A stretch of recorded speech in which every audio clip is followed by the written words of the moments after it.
couple of the areas that we haven't touched on quite as much yet that are an important part of SDSU Extension and the College of Ag and Biosciences are 4-H youth development.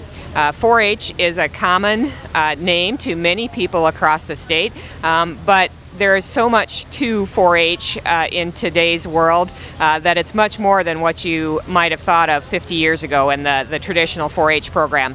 We do still have the traditional 4-H program where youth participate in clubs, community clubs, and they have projects ranging from the very common ones that people think of on the food side and the livestock, but there's also many newer projects such as aerospace and computers and rockets and many others to appeal to a wide variety of youth. And regardless of what the project area, it's about the youth and the development of life skills and the growth of the youth through that project.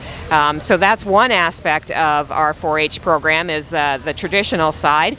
And the other is really working with youth development in many other areas in partnerships with other organizations.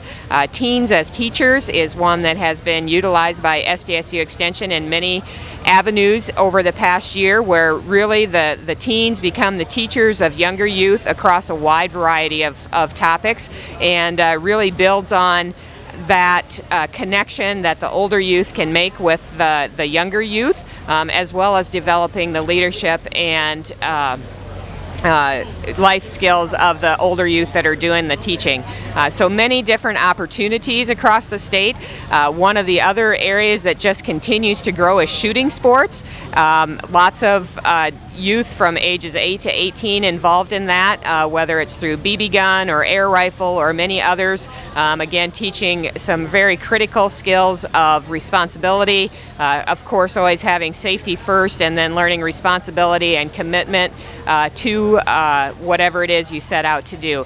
So even though we don't have as many of our 4-H staff here this morning, we certainly want to recognize the important role that plays in our SDSU Extension.